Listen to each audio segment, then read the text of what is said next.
Olá, caros amigos, estamos de volta aqui, terminamos a parte de teoria geral dos contratos, né? Terminamos a aula passada falando sobre a extinção dos contratos. Pois bem, continuando o nosso curso, sempre que eu encerro uma parte do curso, a gente faz aí alguns exercícios de revisão, né?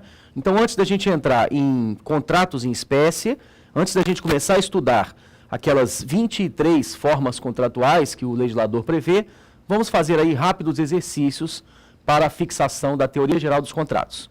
Sem mais delongas aí, vamos ao quadro então.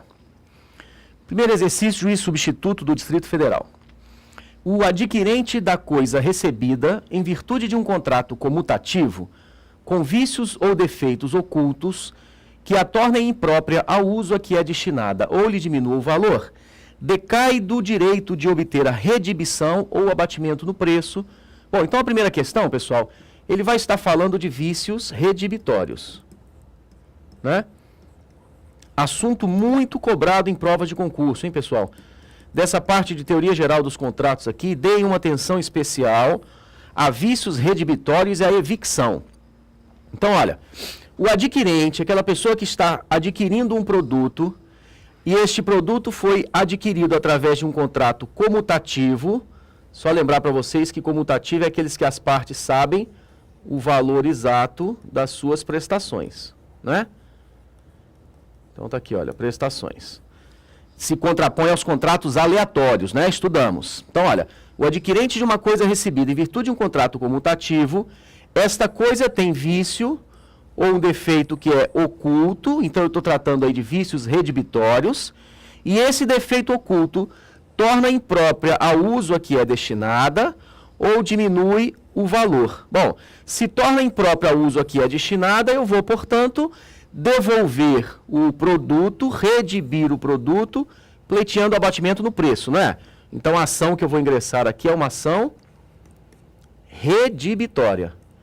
Quero devolver o produto e receber o valor que eu paguei. Pessoal, posso acumular com perdas e danos? Depende, professor.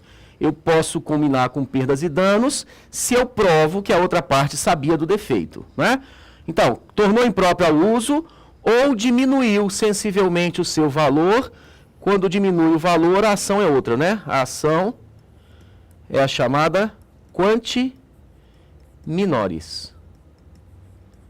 Quanti minoris, também conhecida como ação estimatória. Ação estimatória. Muito bem, então eu tenho aí as ações edilícias, né? Ou a ação redibitória, para enjeitar, rejeitar o produto e pleitear o valor pago, com ou sem perdas e danos, depende da situação. Ou então a outra espécie de ação edilícia é a quanti minoris, também chamada de estimatória. E a questão está perguntando em quanto tempo ele vai poder ingressar com essas ações edilícias, sejam as redibitórias, sejam as estimatórias. Tá, qual é o prazo, então, pessoal, dos vícios redibitórios? Lembram vocês, não? O prazo para vícios redibitórios no Código Civil, o legislador faz uma distinção entre bens móveis ou imóveis, não é? Para bens móveis, 30 dias, para bens imóveis, 1 ano. Essa é a regra geral. Bens móveis, 30 dias, bens imóveis, 1 ano. Continua o legislador, salvo engano, no artigo 444. Se o adquirente já estava na posse do bem, o prazo vai ser o mesmo. Ou melhor, o prazo é contado a partir da tradição, mas cai pela metade. Então, se eu já estava na posse do bem, eu teria 30 dias, cai pela metade, 15 dias para bens móveis. Bens imóveis era 1 ano, se eu já estava na posse, 6 meses para encontrar vício redibitório. E outra coisa, se por um motivo qualquer o defeito não é daqueles que eu consigo constatar a partir da aquisição, o prazo será o mesmo, contado a partir do momento em que você descobre o defeito, tratando-se para bens móveis em 180 dias, e aí o dia que eu descobri o defeito, 30 dias para reclamar. Para bens imóveis, 1 ano para descobrir o defeito, quando eu descubro, mais 1 ano para reclamar, né? E em se tratando de semoventes, deverá surgir uma lei específica, que acredito eu que nunca vai surgir, e enquanto não surgir a lei específica, a regra será de acordo com os usos e costumes locais, ou então, semovente bem móvel, né? Ou então a regra dos 180, assim que eu descubro, mais 30 para reclamar. Muito bem, vamos aí para as alternativas então. Olha, o prazo que tem o adquirente para descobrir um vício redibitório vai ser, decai, não é o direito de obter a redibição, um prazo de 1 ano, contado da entrega efetiva. Se já estava na posse, o prazo conta-se da alienação reduzido à metade. Sim, mas um prazo de 1 ano, tudo bem. 1 ano para bens imóveis, não é? A questão aqui não está se referindo, nem o examinador colocou se é para bens móveis ou imóvel. Então está errado. B de bola, no prazo de 1 ano, contrato da entrega efetiva, se já estava na posse, o prazo conta-se da alienação. Mas o prazo, quando ele já está na posse, cai pela metade. 1 ano é para bens imóveis, e aqui ele não explicou. C, num prazo de 30 dias, se a coisa for móvel, ok. E de 1 ano, se for imóvel. Contado da entrega efetiva. Se já estava na posse, o prazo conta-se da alienação reduzido à metade. Opa, essa daqui, não é, pessoal? Letra C de casa. Olha só a D. Num prazo de 60 dias, se a coisa for móvel, não, o prazo é 30 dias para coisas móveis. 2 anos imóvel, não. 2 anos é para bens móveis. Então é a letra C realmente, né? Só quero lembrar com vocês uma última observação.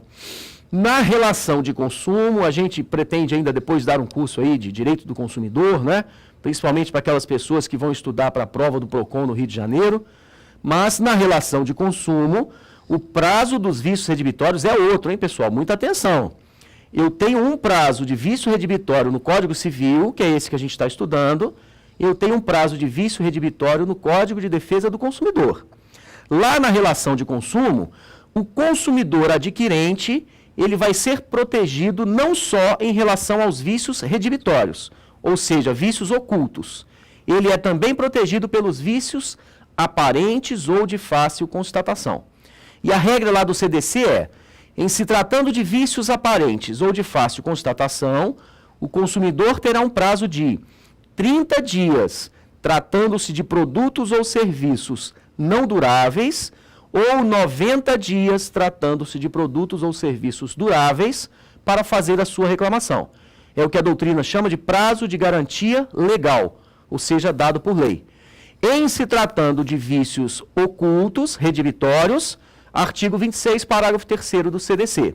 O prazo é o mesmo, ou seja, 30 ou 90, mas somente passa a ser contado a partir da constatação daquele vício oculto.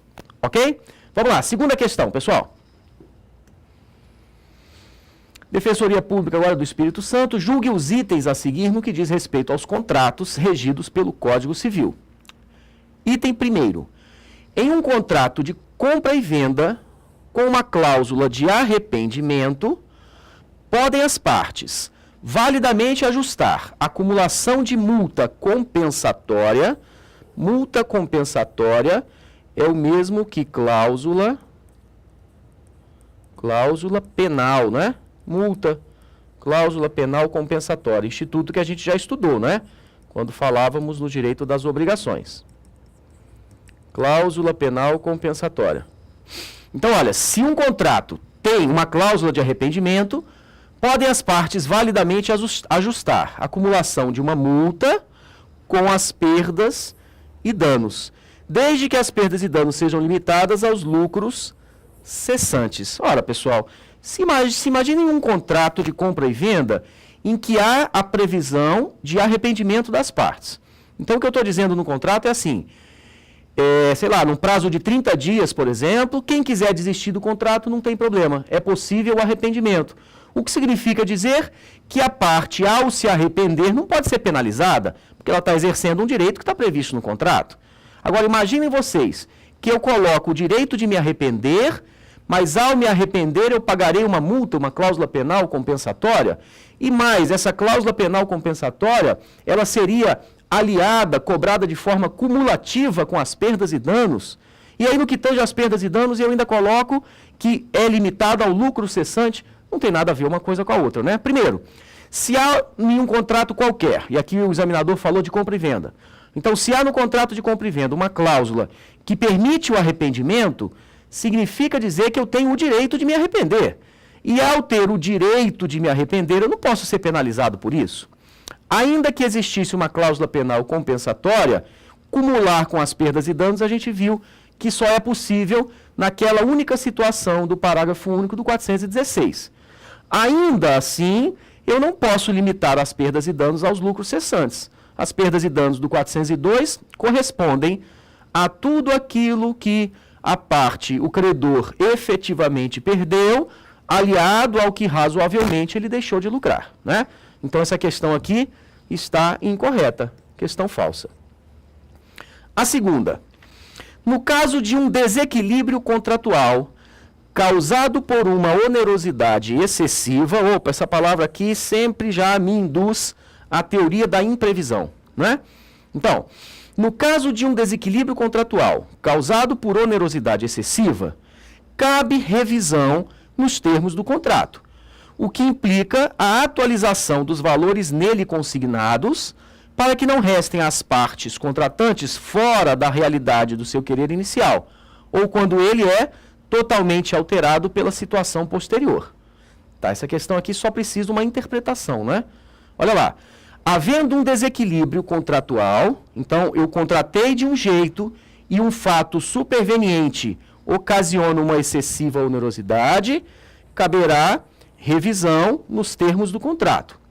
O que implica, então, a atualização dos valores que estão consignados no contrato para que não restem as partes contratantes fora da realidade do seu querer inicial. Ora, então eu quero revisar o contrato para que as partes voltem ao que era antes. Cláusula rebus sic stantibus, não é? A revisão contratual, stantibus, não é? A revisão contratual, pessoal, é para que eu possa alterar alguma coisa e deixar as coisas como eram no começo do contrato. Ou quando ele é totalmente alterado por uma situação posterior. São lá mais ou menos os termos de falado, dito de forma diferente, é verdade, mas são lá os termos, os requisitos do artigo 317. Vejam vocês, hein, olha, para que não restem as partes contratantes fora da realidade do seu querer inicial. A rebus sic stantibus é permitir a alteração para que as coisas voltem a ser como era no momento da contratação. Terceira afirmativa. Considere a hipótese em que um comprador, posteriormente à aquisição de um bem, constate que a coisa adquirida não é o que pretendeu comprar. Então, olha, eu comprei um objeto qualquer, achei que o objeto era uma coisa, quando na verdade era outra coisa. Nessa situação, ele poderá reclamar a rescisão do contrato e pedir o abatimento no preço, alegando vício redibitório. Não, pessoal, se eu estou comprando uma coisa, se eu compro um objeto qualquer, e lá na frente eu descubro que aquele objeto não tinha as qualidades, as características que eu imaginava que ele tinha, isso é erro essencial sobre as qualidades do objeto. O erro é substancial, artigo 139, excusável e real, ação anulatória, alegando defeitos do negócio jurídico. Só lembrando, os defeitos do negócio jurídico são erro, dolo, coação, estado de perigo, lesão, fraude contra credores, né? E a simulação, que é um defeito, um vício social, que torna o contrato nulo desde já. Sim, vício redibitório é outra coisa. Eu até quando falava sobre vício redibitório, eu disse a vocês, pessoal, não confundam vício redibitório com erro. E, por sua vez, não confundam também vício redibitório com inadimplemento. O vício redibitório, o produto tem um defeito que os seus semelhantes não possuem. Então, ele tem um vício interno que o diferencia dos demais da sua espécie. Eu comprei um produto qualquer e este produto tem um defeito interno que os demais da sua espécie não possuem. Isso é vício redibitório. Agora, o fato de eu comprar um produto achando que ele tem uma qualidade, quando na verdade ele não tem, todos os da sua espécie não têm aquela qualidade. Eu é que imaginei que o produto tinha uma determinada qualidade. Então, o vício não está no objeto, na coisa. O vício vai estar no seu intelecto, por isso o erro. E não confundir também vício redibitório com inadimplemento, né? O inadimplemento se dá quando eu compro uma determinada coisa e me entregam coisa diversa. Isso é inadimplemento contratual. Me entregaram uma coisa por outra. Comprei um objeto A, me entregaram um objeto B. Vejam vocês que não é erro, ou seja, eu não quis comprar o objeto B. Nem achava que o objeto A tinha as qualidades do objeto B, nada disso. Por sua vez, o objeto que me entregaram, o B, ele não tem nenhum defeito. Só não é o objeto que eles prometeram. Isso é inadimplemento contratual, eu aplico a regra do 389. Não cumprida a obrigação, responderá o devedor pelas perdas e danos, mais juros, correção monetária e honorários advocatícios. Muito bem, então a terceira. Considere a hipótese em que um comprador, posteriormente à aquisição de um bem, constate que a coisa adquirida não é o que pretendeu comprar. Bom, isso daqui é erro. E o erro, para gerar a anulação do contrato, ele deve ser substancial, excusável e real, né? Não é todo e qualquer erro que pode você ingressar com a chamada ação anulatória, né? E tem mais, hein, pessoal? Ação anulatória, prazos decadenciais de 4 anos, né? Então, eu posso ingressar em juízo reclamando a rescisão. Esse termo aqui também não está colocado de forma correta, não, né? Se eu estou alegando erro, erro é defeito do negócio jurídico. Nos defeitos do negócio jurídico, eu estou em momentos que são no momento de conclusão. Eu estou atacando aquele momento inicial do contrato. Se eu estou atacando no momento inicial, eu posso dizer, então, que o fato que vai gerar a anulação de um contrato é um fato simultâneo ao momento de contratação. E quando a gente estuda essas 3 expressões aqui, olha, resolução, rescisão e resilição, eu estou no momento posterior, né? Se bem que a melhor doutrina me indica que a rescisão, eu posso sim alegar, ou melhor, eu posso falar em rescisão quando eu estou diante do vício da lesão. Tá, aí, então, alegando rescisão não seria o caso, né? Seria anular uma ação anulatória, algo do estilo. Pedindo abatimento no preço. Bom, se é abatimento no preço, eu não posso rescindir contrato, né? Abatimento no preço seria aquela quanti minores, não é? E aí, para ingressar com a quanti minores, teria que ser vício redibitório, o que não é o caso dessa questão, não é? Portanto, a terceira está falsa. Muito bem, próxima questão. Ainda sobre os vícios redibitórios, é correto afirmar. Então, vejam vocês que, na teoria geral dos contratos, o tema mais frequente em provas de concurso, vício redibitório e evicção, hein, pessoal? Muito bem, sobre os vícios redibitórios, o que podemos afirmar? Letra A, são defeitos ocultos, existentes na coisa alienada, objeto de qualquer tipo de contrato. Bom, será que eu posso alegar vício redibitório em qualquer tipo de contrato? Será que se eu recebo um carro de presente de um grande amigo meu, e esse carro que eu recebi de presente, ele apresenta um defeito, será que eu posso demandar contra o meu amigo, pedindo para ele consertar o carro, ou então para que ele me dê abatimento? Ah, abatimento no preço não pode, porque foi doação, não é? Ah, não, vício redibitório é possível alegar somente em contratos comutativos, salvo a hipótese de doação onerosa, ou também, a melhor doutrina diz, a doação remuneratória, né? Então, em regra aqui, olha, não é em qualquer tipo de contrato, não. Eu posso alegar vício redibitório em contratos comutativos, né? Em regra, compra e venda. 99% das hipóteses de vício redibitório é em contrato de compra e venda. Mas o legislador diz que é possível você alegar vícios redibitórios em contratos comutativos.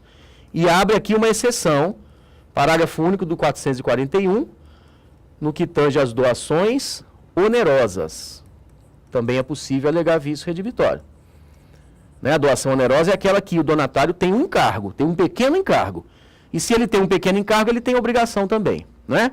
E a doutrina, a melhor doutrina, entende também que é possível alegar vício redibitório nas doações remuneratórias. Apesar da opinião em contrário, por exemplo, do professor Silvio Rodrigues. Né? Doações remuneratórias. Então, essa primeira está errada. B.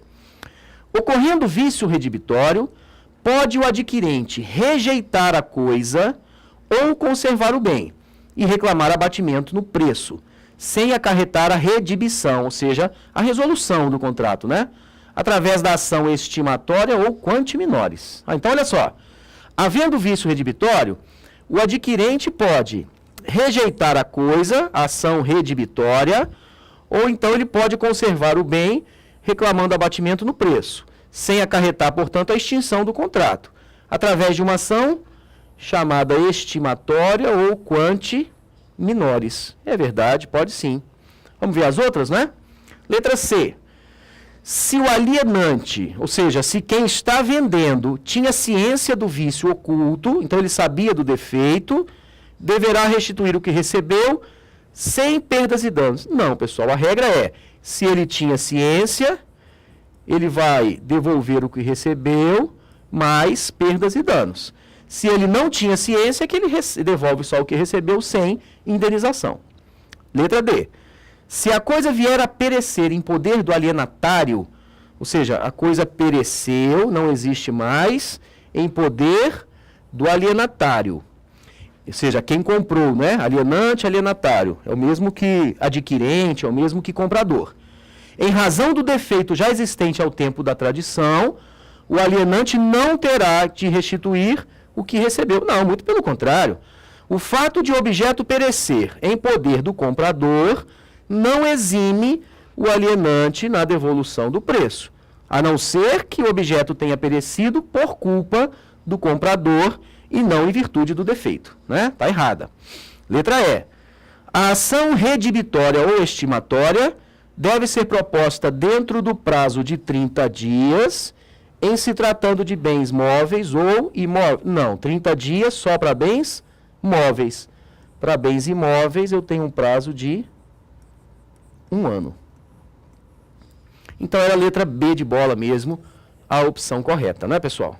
Vamos lá, próxima questão. O alienante responde pela evicção. Outro ponto importante na nossa teoria geral dos contratos, né? Então, quem está vendendo um produto responderá pela evicção, que é a perda da posse ou da propriedade de um objeto que foi adquirido através de um contrato oneroso para uma terceira pessoa, que apresentou um título de propriedade muito melhor do que o seu, né? Em virtude, geralmente, de uma sentença judicial transitada em julgado, ou então um ato administrativo de que não caiba mais nenhum tipo de recurso. Muito bem. Então, o alienante vai responder pela evicção. Letra A. Nos contratos gratuitos? Não, gratuitos não, pessoal. Evicção é para os contratos onerosos, né? Só lembrando que essa distinção entre gratuitos e onerosos, gratuitos ou benéficos, né? E onerosos tem a ver com as vantagens. Vantagens a oferecer. Contrato que gera vantagem para ambas as partes é contrato oneroso. Contrato que gera vantagem só para uma das partes é gratuito. Muito bem. Então, gratuito, não sendo permitido reforçar esta garantia, além do valor do bem. Não, é permitido sim. Artigo, salvo engano, 446, né, do nosso Código. As partes podem, por cláusula expressa, reforçar, diminuir ou excluir a garantia da evicção. É aquela cláusula de non prestanda evictione, né? Muito bem, letra B. O alienante responde pela evicção em contratos onerosos. É oneroso mesmo. E esta responsabilidade não pode ser excluída, ainda que por cláusula expressa. Não, a responsabilidade pode sim ser excluída. Só lembrando, olha, eu vou excluir através da cláusula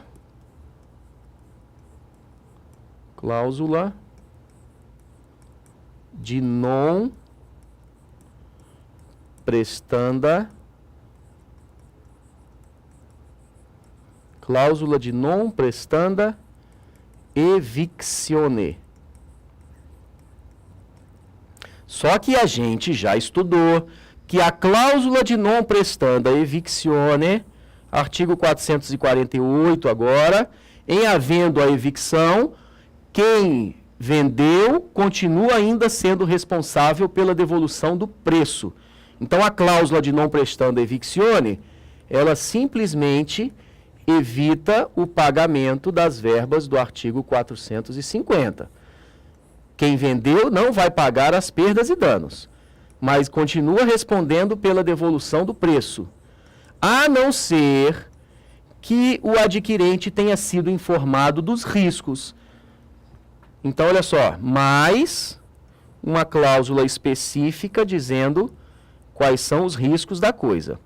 Cláusula de non prestanda evictione, mais uma cláusula específica aduzindo sobre os riscos é igual à exclusão por completo dos riscos da evicção. Então, onerosos, e essa responsabilidade não pode ser excluída? Não, pode sim, claro que pode. Letra C. Onerosos ou gratuitos? Não, gratuito não, pessoal. Mas essa responsabilidade pode ser diminuída ou excluída? Pode, mas é só em contratos onerosos. Onerosos, e esta garantia subsiste ainda, melhor, embora a aquisição se tenha realizado em asta pública. É verdade, não é? Parágrafo único do 445. Eu até expliquei para vocês aqui, o legislador de 2002 resolveu um problema que tínhamos no Código 16.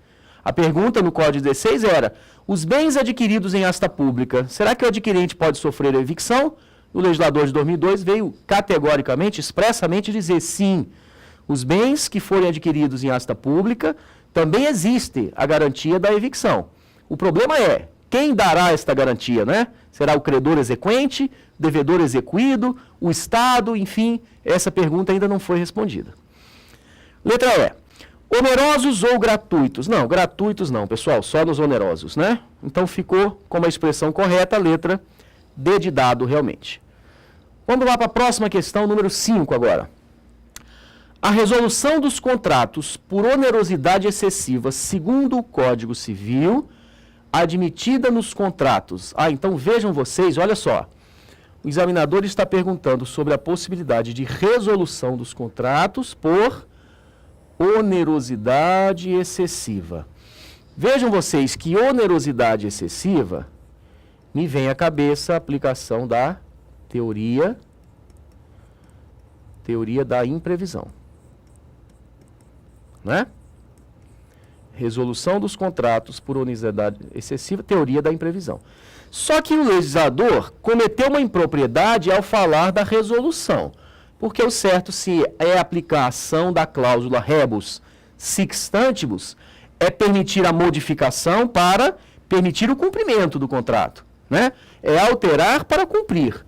Então a ideia não é resolver o contrato, mas o legislador no artigo 478, ele começa falando da possibilidade de resolução de um contrato por onerosidade excessiva, né? Artigo esse muito criticado, hein, pessoal? 478. Há já a possibilidade de mudança da sua redação com a possível aprovação daquele projeto de lei 6960, né? Que acredito que não vai ser votado tão cedo, mas pelo menos há a possibilidade de modificação da redação do artigo 478. Muito bem, então a resolução dos contratos por onerosidade excessiva será possível quando se tratar de contratos bilaterais. Não, pessoal, para eu aplicar a teoria da imprevisão, tudo bem que seja aplicada aos contratos bilaterais, mas o legislador fala expressamente dos contratos bilaterais, permitindo a aplicação da exceptio non adimplete contractus, a exceção de contrato não cumprido. Teoria da imprevisão, eu vou aplicar àqueles contratos em que o momento de conclusão é um e o momento de execução é outro.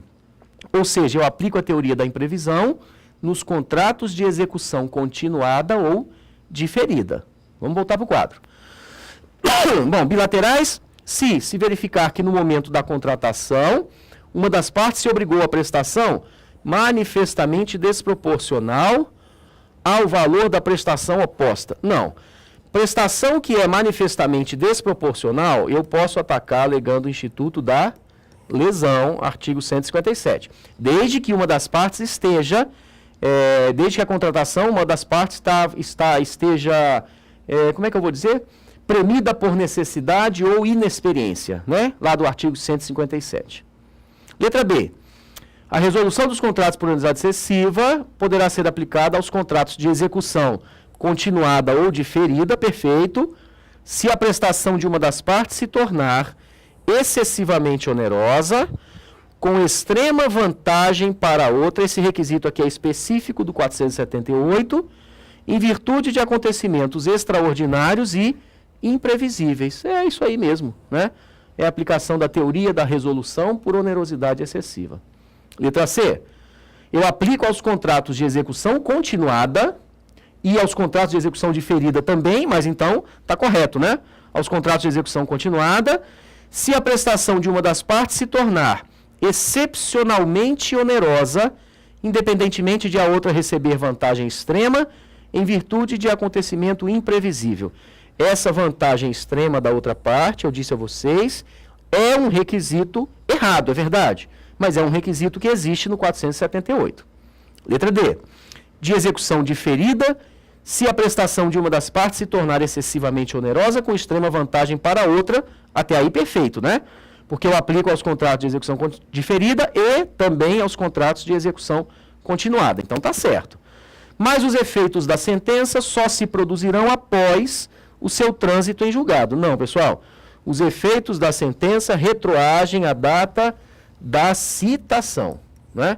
Eu só não posso alegar a teoria da imprevisão se eu estiver em mora. Mas os efeitos da sentença retroagem à data da citação.